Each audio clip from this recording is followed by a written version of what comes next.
আসসালামু আলাইকুম রহমতুল্লাহি ওয়া বারাকাতুহু। সম্মানিত দর্শক, যে যেখানে আছেন সবাই ভালো থাকবেন, ভালো থাকার চেষ্টা করবেন। ভালো থাকা বুদ্ধিমানের কাজ, ভালো থাকার চেষ্টা করা বুদ্ধিমানের কাজ। সবাই রজব মাসের বরকতময় দোয়াটি পড়বেন, আল্লাহুম্মা বারিক লানা ফি রজবা ওয়া শাবান ওয়া বাল্লিগনা রমাদান। সম্মানিত দর্শক, নববর্ষ বলতে বলতে অনেক দিন হয়ে গেল, তাই নববর্ষের শুভেচ্ছা সবার প্রতি রইল। সম্মানিত দর্শক, আমি যে কথাটি আজকে শেয়ার করতে চাচ্ছি আপনাদের সাথে, সেটি হলো বাংলাদেশের ট্রাফিক ব্যবস্থা। সম্মানিত দর্শক, আমরা যারা ঢাকায় বসবাস করি তারা জানি ঢাকার এ প্রান্ত থেকে ও প্রান্ত বেশি একটা দূরে নয়, কিন্তু আপনি সকালবেলা বের হবেন, এক প্রান্ত থেকে আরেক প্রান্তে আসতে আপনার সে রাত হয়ে যাবে, ক্লান্ত হয়ে যাবে আপনার শরীর, চলবে না আপনার শরীর। কেন? শুধু ওই জ্যাম আর জ্যাম, ঢাকা শহরে জ্যাম আর জ্যাম। ধরেন এখান থেকে মহাখালী গেলেন, আপনি মহাখালী কতটুকু পথ আপনার? সর্বোচ্চ আপনি সাইকেল চালিয়ে গেলে সর্বোচ্চ আপনার 20 মিনিট লাগবে এখান থেকে মহাখালী রেলগেট পর্যন্ত।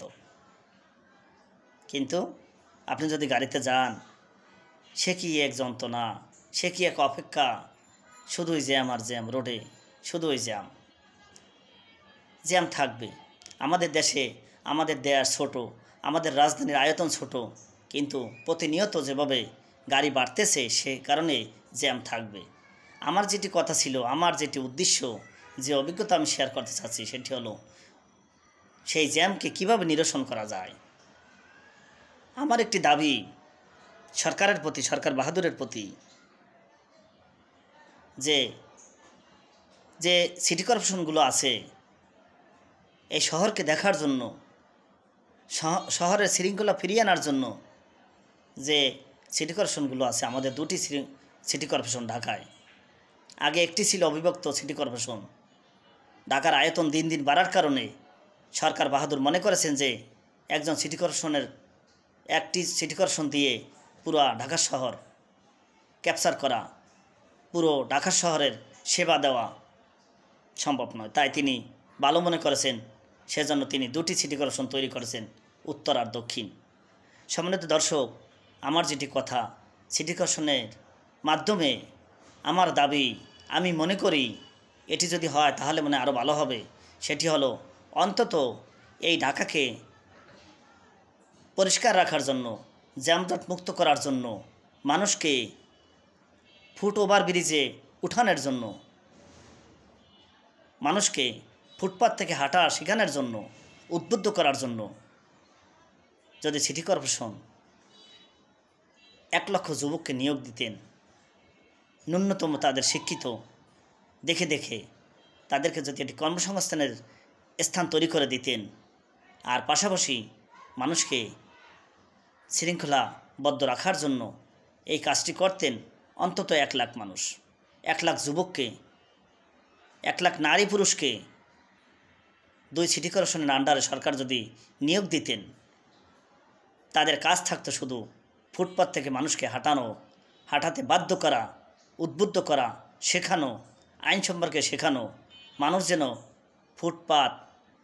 ফুটপাত দিয়ে হাঁটে এবং ফুট ওভার ব্রিজ দিয়ে যেন মানুষ পারাপার হয়, রাস্তা দিয়ে যেন পারাপার না হয়। আজকে এই জ্যামের পিছনে একটি কারণ, এই রাস্তা থেকে অহরহভাবে জ্যানতানভাবে যেখান থেকে সেখান থেকে এপার ওপার হওয়া, এপার ওপার মানুষ যাওয়া, এটি একটি জ্যামের কারণ। সম্মানিত দর্শক, আমরা দেখেছিলাম যখন আমাদের ছোট ভাই বোনরা যখন রাস্তায় নেমে পড়েছিল, সেই স্কুল কলেজের শিক্ষার্থীরা একটি ঘটনার কারণে উত্তরায় সেই 2 জন শিক্ষার্থী অ্যাক্সিডেন্টে গাড়িতে পিষে মরার পর যে ঘটনা ঘটেছিল, সারা ঢাকার শিক্ষার্থীরা রোডে নেমেছিল রোডের শৃঙ্খলা বজায় রাখার জন্য, শৃঙ্খলা সংশোধন করার জন্য। তখন আমরা দেখেছিলাম মানুষ ঠিকই সংশোধিত হয়েছিল, মানুষ অনেকটা শিখেছিল তাদের কাছ থেকে। আর যে ড্রাইভাররা গাড়ি চালাচ্ছেন, গাড়ি নিয়ে যারা রোডে নামছেন, তারাও শৃঙ্খলার প্রতি শ্রদ্ধাশীল হয়েছিল, তারাও সচেতন হয়েছিল। তখন আমরা দেখেছিলাম ফুট ওভার ব্রিজগুলো কীভাবে মানুষ ব্যবহার করতেছে। কিন্তু যখন ছাত্রছাত্রীরা সেই রোড থেকে ঘরে ফিরে আসলো, তাদের স্কুলে ফিরে আসলো, তাদের ক্যাম্পাসে ফিরে আসলো, তখন মানুষ সে আগের মতন হয়ে গেল। মানুষ যত্রতত্র যেখান থেকে সেখান থেকে রোড পারাপার হয়। ফুট ওভার ব্রিজ একটু কষ্ট করে পার হয় না, একটু হেঁটে গিয়ে যে নিরাপদে ফুট ওভার ব্রিজ পার হয়ে রোড এপার ওপার যাবে, রোডের এপার ওপার যাবে, কিন্তু তা মানুষ করতে চায় না। মানুষ সময়ের মূল্য দিতে গিয়ে জীবনের মূল্যকে হারিয়ে ফেলে। মানুষ রোড দিয়ে যত্রতত্রভাবে পারাপারের ব্যবস্থা চেষ্টা করে, তখন একটি যানজট লেগে যায়। তাই যানজটের একটি কারণ যত্রতত্র মানুষ পারাপার হওয়া। সম্মানিত দর্শক, তাই আমার মাথায় এসেছে, সরকার বাহাদুর যদি সিটি কর্পোরেশনের আন্ডারে 1 লক্ষ যুবক যুবতী, শিক্ষিত, মধ্যম শিক্ষিত, উচ্চ শিক্ষিত, তাদেরকে নিয়োগ দিতেন শুধু আইনশৃঙ্খলা রক্ষার পাশাপাশি, আইনশৃঙ্খলা পুলিশ বাহিনীর পাশাপাশি তাদেরকে সাহায্য করার জন্য, যারা ফুট ওভার ব্রিজগুলো পারাপারে বাধ্য করবে, যারা ফুটপাত থেকে হাঁটা বাধ্য করবে, যারা জ্যামজট যেন না বাজে, জ্যামজট যেন না হয়, সে চেষ্টা করা, তাদেরকে সেইভাবে প্রশিক্ষণ দেওয়া, যত্রতত্র গাড়ি না থামানো, তাহলে মনে হয় এই ঢাকার যানজট কমে যাবে। সম্মানিত দর্শক, সরকার বাহাদুর পৃথিবীর বিভিন্ন দেশে ঘোরাফেরা করে, সফরে যায়। আমরা শুনেছি বিগত সরকার বাহাদুরের আমলে পুকুর কাটা শিখতে অনেক মন্ত্রী, এমপিরা, সচিবরা বিদেশে প্রশিক্ষণ দিতে যাচ্ছে। অন্তত পুকুর কাটতে পারে না, শেখার জন্য যাচ্ছে। তাহলে সরকার বাহাদুরের প্রতি যারা দায়িত্বে আছেন তাদের প্রতি আমার আহ্বান, আপনারা তো বিদেশে যান পুকুর কাটা শিখতে, তাহলে আপনারা ওই দেশের যে রোড কিভাবে নিয়ন্ত্রণ করতেছে ট্রাফিকরা, কিভাবে যানজট হয় না, কিভাবে সুন্দরভাবে গাড়ি চলাচল করতেছে, পৃথিবীর নানান দেশের মানুষ সেখানে গাড়ি চালাচ্ছে, তারা কিভাবে চালাচ্ছে সেটি তো আপনারা শিখে আসেন না। আপনারা শুধু সরকারি টাকা খরচ করে, রাষ্ট্রীয় টাকা খরচ করে পুকুর কাটা শিখতে যান। সম্মানিত দর্শক, আমাদের সকলের সচেতনতার অভাব আছে। যেমন আছে পথচারীদের অলসতা, তেমন জ্যামের পিছনে আছে গাড়ি চালকরাও দায়ী। তাই আমার মনে হয় 2 সিটি কর্পোরেশনের আন্ডারে সরকার বাহাদুর কমপক্ষে 1 লক্ষ, আমার দাবি 1 লক্ষ যুবক যুবতী যারা ন্যূনতম শিক্ষিত, তাদেরকে নিয়োগ দেওয়া, যারা মানুষকে শিখাবে, মানুষকে বাধ্য করবে ফুট ওভারব্রিজ পারাপারের জন্য, যত্রতত্র যেন রোড পারাপার না হয়, ফুটপাত ব্যবহার করার জন্য, আর গাড়িকে যথাস্থানে দাঁড়ানোর জন্য বাধ্য করবে, যত্রতত্র যেন তারা যাত্রী ওঠানামানো না করে, তাহলে অনেকটা জ্যাম কমে যাবে। সম্মানিত দর্শক, সরকার অনেক পরিকল্পনা করে জ্যাম কমানোর জন্য, কিন্তু পারতেছে না। এরকমও শুনেছি অনেকজনে বলছে আগামীবার অন্য কোনো দল ক্ষমতায় আসলে ঢাকাকে দ্বিতল করবে, 2 তলা শহর করবে ঢাকাকে, এরকম শুনেছি কল্পকাহিনীর কথা। সম্মানিত দর্শক, কিছুতে কিছু কাজ আসবে না যদি আমরা সচেতন না হই, আর সরকার যদি শৃঙ্খলার প্রতি গুরুত্ব না দেয়। আপনি দেখবেন রোডে বের হলে গাড়ি যত্রতত্র থামতেছে, একটি স্টেশন ছাড়া থামতেছে না, এরকম না।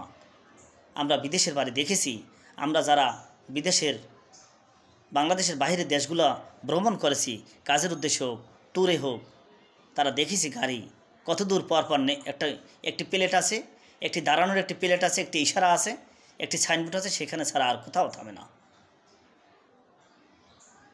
কিন্তু আমার দেশ একদিনই যে এরকম হয়ে যাবে সেটা আমি দাবি করি না, তবে হওয়ার তো চেষ্টা করতে হবে। সেরকম লক্ষণ তো আমরা দেখতেছি না। সরকার বাহাদুরের সেই ইচ্ছায়, সদিচ্ছায়, সে আচরণ আমরা সেরকম দেখতেছি না। শুধু পরামর্শের ঘরেই আবদ্ধ থাকে, চিন্তা গবেষণা শুধু গবেষণার ঘরেই আবদ্ধ থাকে, কিন্তু প্রয়োগ করতে আমরা দেখি না। এজন্য আমার দাবি, আইনশৃঙ্খলা বাহিনীর কাজ করবে, আনসার সদস্যরা আনসার সদস্যদের কাজ করবে। আর একটি বাহিনী আপনি তৈরি করেন 2 সিটি কর্পোরেশনের আন্ডারে, যারা ইয়ং জেনারেশন, যারা রোড নিয়ে কাজ করবে, যারা জ্যাম নিয়ে কাজ করবে, যারা মানুষকে ফুট ওভার